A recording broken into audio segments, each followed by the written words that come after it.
SHOAP TV ప్రేక్షకులకి నమస్కారం. గురు పూర్ణిమ, దీన్నే వ్యాస పూర్ణిమ అని కూడా పిలుస్తూ ఉంటారు. ఆషాఢ మాసంలో వచ్చేటువంటి పూర్ణిమ నాడు మనం గురు పూర్ణిమ మహోత్సవాన్ని నిర్వహించుకుంటున్నాం. అంటే ఈ యొక్క భారతీయ సంస్కృతి అంతటికీ కూడా మూల పురుషుడు వ్యాస మహర్షి. ఆయన గొప్ప పనులు చాలా చేశారు. వివ్యాస తస్మాత్ వేదవ్యాస ఇది స్మృత అని చెప్పి చెబుతుంది. ఒకే గుంపుగా పురోగుగా ఉన్నటువంటి వేదముల యొక్క మంత్రాల్ని పరిశీలించి అన్ని వేదాల్ని వాటి యొక్క లక్షణాలని బట్టి విభాగం చేశాడు. ఇదిగో ఈ లక్షణాలు ఉంటే ఋగ్వేదం, ఇది ఉంటే యజుర్వేదం, ఇది ఉంటే అథర్వవేదం, ఈ లక్షణాలతో సామవేదం అని ఆ లక్షణాలని బట్టి చెప్పుకుంటూ వచ్చారు. ఆ రకంగా చేశాడనమాట. ఒక్కో చోట పాదాలు ఉంటే ఇలా ఉంటుంది, ఇలాంటివన్నీ కూడా రకరకాల లక్షణాలు కొన్ని పెట్టుకుని వాటిని బట్టి 4 రకాలుగా విభజించారు. ఈ విభాగం లేకపోతే చాలా ఇబ్బంది పడేవాడు ఆ కాలంలో. అంతేకాకుండా ఈ విశ్వమానవ శ్రేయస్సుకై ఉపయోగపడేటువంటి విషయాలని వేదాల్లో ఉన్నాయని గ్రహించి వాటి యొక్క సారాంశాన్ని అంతటినీ కూడా 18 మహాపురాణాలుగా రచించి అందరికీ అర్థమయ్యేటట్టుగా అందించిన మహనీయుడు వ్యాస మహర్షి. అందుకని మనం గురు పూర్ణిమ దినాన్ని ఆయన స్మరిస్తాం. ఎందుకంటే గురువుకి మహోన్నతమైనటువంటి స్థానం ఉన్నది. సద్గురువుకి మహోన్నతమైన స్థానం అనేది మన యొక్క ఆ సంప్రదాయంలో జీవన విధానంలో ఉంది. ఎందుకంటే చక్షురున్మీలితమైన తస్మై శ్రీగురవే నమః అంటున్నాం. మనం అజ్ఞానంలో ఉన్నాం, చీకటిలో ఉన్నప్పుడు వెలుగు చూపిస్తే మనకి ప్రాణం లేచొస్తుంది. అలాగే అజ్ఞానంలో ఉన్నప్పుడు నువ్వు అజ్ఞానంలో ఉన్నావు అని చెప్పి తొలగించి మనకి జ్ఞాన దీపాన్ని మనలో వెలిగిస్తే శాశ్వతమైన ఆనందం కలుగుతుంది. మనం దాన్ని మరచిపోలేము. కొంచెం జ్ఞానాన్ని మనలో ఇచ్చినప్పటికీ కూడా ఆ గురువుని మరచిపోవడం అనేది ఎప్పటికీ సాధ్యం కాదు. ఎందుకంటే మీరు ఒక పండితుడితోటో ఎవరితోటో మాట్లాడుతూ ఉండగా ఆయన ఏదో మీకు తెలియని విషయాన్ని చెప్పాడు. ఒక్క విషయాన్ని అనుకోటి పోని చెప్పాడు, అది మీకు తెలియదు. అప్పుడు మీరు గ్రహించిన తర్వాత గుర్తుపెట్టుకుంటారు. తర్వాత ఎన్ని సంవత్సరాలు అయిపోయినప్పటికీ కూడా ఆయన మీకు కనిపించకపోయినా మళ్ళీ ఎప్పుడైనా కనిపించినా లేదా ఆయన గురించి ప్రస్తావన వచ్చినా అవును ఫలానా విషయాన్ని అప్పుడు ఆయన వివరించారు అని చెబుతారు. తర్వాత మన మనస్సులో కూడా గుర్తుండి మనకి తెలియని విషయాన్ని చెబితే ఆయన యొక్క రూపం మన మనస్సులో ఉండిపోతుంది. కనుక జ్ఞానాన్ని అందించినటువంటి గురువుని మనం గౌరవిస్తాం. గురువుని తిరస్కరిస్తే మనకి ఏమీ కూడా ఫలితాలు లేవు. తర్వాత జ్ఞానం రాకుండా పోతుంది, మనస్సు సరిగ్గా లేకుండా అయిపోతుంది. ఇలాంటివన్నీ రకరకాల దోషాలన్నీ కూడా చెప్పుకుంటూ వచ్చారనమాట. గురువు అనుగ్రహాదీశ ఈశ్వరానుగ్రహాద్ గురువు అని చెప్పారు. గురువు యొక్క అనుగ్రహం ఉంటేనే భగవంతుడి యొక్క అనుగ్రహం అవుతుంది. భగవంతుడి అనుగ్రహం మన మీద ఉంటేనే మనకి సద్గురువు లభిస్తాడు. దానికి యోగం ఉంటుంది. గురువు లభిస్తాడా లభించడా, సద్గురువు లభిస్తాడా లభించడా అని జ్యోతిష్ శాస్త్రంలో ఉంటుంది. మన నుదుట గీత ఉంటుంది. ఎందుకంటే సరైన గురువు కాకుండా వెళ్ళి కూడా ఇబ్బంది పడేవాళ్ళు చాలా మంది ఉంటారు. అటువంటి సద్గురువు లభించడానికి కూడా ఒక యోగం, ఒక ప్రాప్తం అనేది మనకి ఉండాలి. అందుకని అటువంటి గురు పరంపరకి ఆద్యుడిగా వ్యాస మహర్షిని మనం ఈరోజు గౌరవించాలి. వ్యాస మహర్షికి పూజ చేస్తారు. ఈ రోజున ప్రత్యేకంగా విద్యార్థులందరూ కూడా శాస్త్రాలు చదువుకున్న వాళ్ళు కూడా ఆయా గురువుల దగ్గరికి వెళ్ళి వాళ్ళకి పండు తాంబూలము సమర్పించి వాళ్ళ యొక్క ఆశీర్వచనాన్ని తీసుకుంటారన్నమాట. అది చాలా గొప్ప విషయం. అయితే ఇలాంటి సందర్భంలో నేను ఒక విషయాన్ని మీకు మనవి చేస్తున్నాను. డిగ్రీ, ఇంజనీరింగ్, పీజీ పూర్తి చేసి కూడా ఉద్యోగాలు లేకుండా నిరాశగా ఉన్నారా? బ్యాంకు ఉద్యోగాలైతే బాగుంటాయి కానీ పోటీ పరీక్షల శిక్షణా సంస్థల్లో ఫీజు మీకు భారంగా అనిపిస్తుందా? అయితే ఆలస్యం ఎందుకు?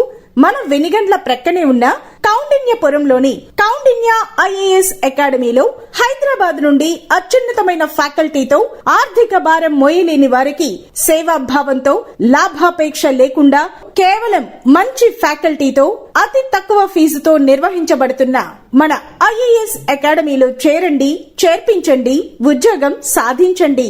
వివరాలకు doctor E V Narayana, retired principal, TGPS college, Guntur. Founder and chairman cum managing trustee, Guntur, Andhra Pradesh. Cell number 9966112933. ఎవరి గురువుల్ని వారు స్మరించుకోవాలి.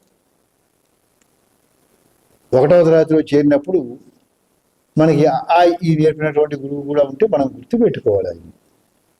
అది మన యొక్క సంస్కారం అన్నమాట. మన సంస్కృతి సంప్రదాయాలు ఈ లక్షణాలను మనకి నేర్పినాయి అన్నమాట.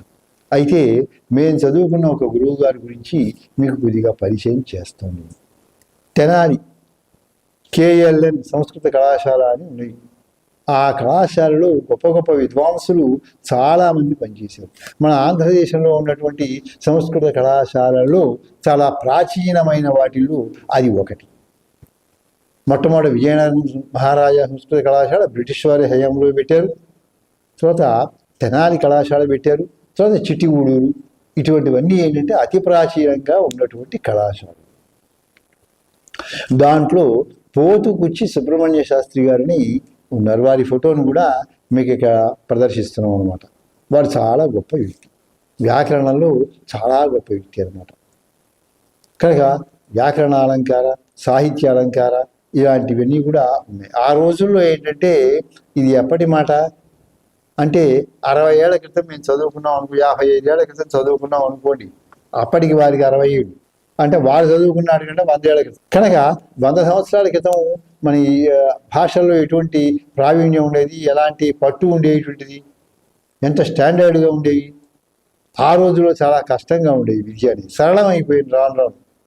కనుక ఆ రోజుల్లోనే వారు గొప్ప నిష్ణాతులయ్యారు. అవి అనేక గ్రంథాలని రచించారు.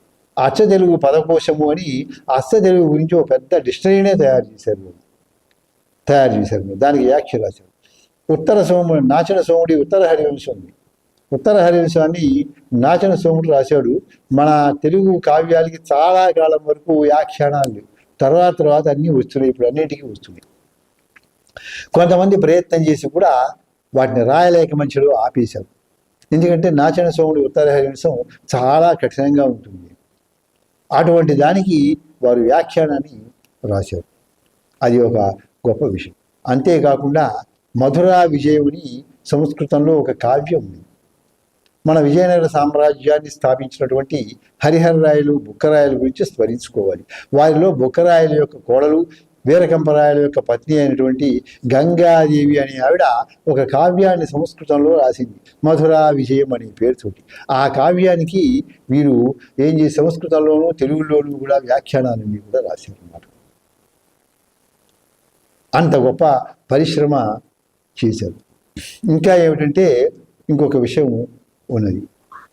వారు రాసినటువంటి గ్రంథాల్లో కొంతకాలం వ్యాకరణంలో రాయాలని చెప్పి దీపిక అనే పేరుతోటి సిద్ధాంత కౌముదికి కూడా రాయాలి అని కొంత ప్రయత్నం చేశారు. అంటే ఆ తర్వాత రాద్దాం అనుకున్నారు. ఇంకొక గ్రంథం మీదకి దృష్టి మరింది, అది అత్యవసరమై దాన్ని రచించడం అనేది జరిగింది. వీరు సహస్రావధాని. ఇక్కడ మనం గమనించవలసిన విషయం ఒకటి ఉన్నది. సహస్రావధాని అంటే సహజంగా 1000 మందికి వాళ్ళు అడుగుతూ ఉంటే ఏ విషయం అయితే ఆ విషయం మీద పద్యాలు ధారణగా చెప్పుకుంటూ వెళ్ళిపోతారు. 100 మందికి చెప్పగలిగితే 100 పద్యాలు శతావధాని, 1000 మందికి చెబితే సహస్రావధాని అంటారు. అయితే వీరు చేసిన సహస్రావధానంలో ఒక విశేషం అంటే అడిగిన వాళ్ళందరికీ కూడా పద్యాలు చెప్పుకుంటూ వెళ్ళిపోవడం కాదు. ఇక్కడ వాడు ఏదో ఒక విషయం చెబుతాడు. ఒక వ్యక్తి మొదటి వ్యక్తి వస్తాడు, ఏదైనా ఒక విషయం 2 నిమిషాలు చెప్తాడు. వ్యాకరణంలో ఒక సూత్రం చెప్పవచ్చు, ఒక చిన్న కఠినమైనటువంటి చర్చాత్మకమైనది చెప్పి ఉండొచ్చు, లేకపోతే ఇంకోటి చెప్పచ్చు. ఏ విషయమైనా 2-3 నిమిషాలు ఒక్కొక్కడు చెప్పుకుంటూ వస్తుంది. ఈయన వింటూ ఉంటారు అన్నమాట. ఇలా 1000 మంది చెప్పుకుంటూ ఉంటే వింటూ ఉంటారండి. అయిపోయిన తర్వాత మళ్ళీ మొదటి వ్యక్తి దగ్గరికి వచ్చి నువ్వు చెప్పింది ఇది, నువ్వు చెప్పింది అది. ఆ 2 నిమిషాలు 3 నిమిషాలు ఎంత టైం ఉంటుందో అంత టైము వరుస తప్పకుండా వాళ్ళు అడిగిన దానికి వాళ్ళు ఏం చెప్పారో అది చెప్పుకుంటూ మళ్ళీ వరుసగా 1000 మందికి రావటం లేదన్నమాట. ఈ రకంగా సహస్రావధానాన్ని వారు నిర్వహించారన్నమాట. ఇది ఇంకా కష్టం అన్నమాట. ఎందుకంటే పద్యాలు చెప్పడం కష్టమే, కానీ ఏంటంటే పద్యంలో ఏంటంటే మనకు వాళ్ళు అడిగిన విషయాన్ని బట్టి ధారగా చెప్పుకునే అవకాశం వస్తుంది మనకి. మనం ధారణ పొందగలిగినట్టయింది, కవితా ధార ఉంటే. ఇక్కడ వాడు ఏదో ఒక విషయం చెప్తాడు, ఆ విషయం మైండ్లో గుర్తుంచుకోవాలి. వాడు ఏదైనా చెప్పచ్చు, సాహిత్యంలో విషయం చెప్పచ్చు, వ్యాకరణంలో విషయం చెప్పచ్చు, తెలుగులో చెప్పచ్చు, ప్రబంధంలో చెప్పచ్చు, జోక్ చెప్పచ్చు, కవిత్వం ఏదైనా చెప్పవచ్చు. ఆ చెప్పినవన్నీ గుర్తుపెట్టుకుని మళ్ళీ వరుస తప్పకుండా అందరికీ చెప్పుకుంటూ రావటం అంటే అది చాలా కష్టమైనటువంటి పని. మేధాశక్తికి అది పెద్ద నిదర్శనం అనమాట. అటువంటి దాన్ని వారు చెన్నై నగరంలో నిర్వహించారన్నమాట. వీరి మామగారు మైసూరు సంస్థానంలో పనిచేశారు. పిసిపాటి చిదంబర శాస్త్రి గారిని రాజసంమహ ఇలాంటి గ్రంథాలు కూడా వారు రాశారన్నమాట. వీరు సాహిత్యము, వ్యాకరణము, తర్కము వీటన్నింటిలోనూ కూడా అనర్గళమైనటువంటి కృషి చేసి గొప్ప పండితులుగా ఉండి మాకందరికీ కూడా వ్యాకరణ భిక్షని పెట్టారు.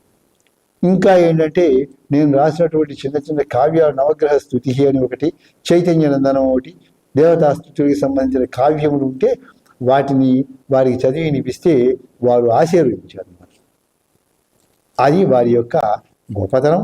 కనుక ఈ రోజున గురు పూర్ణిమ సందర్భంగా ఒక గురువుని నేను పరిచయం చేసే అవకాశం వచ్చినందుకు, వారిని స్మరించుకుంటున్నందుకు వారి యొక్క ఆశీస్సు నా మీద ఎప్పుడూ ఉండాలని కోరుతూ ఇంతటితో విరమిస్తున్నాను. స్వస్తి.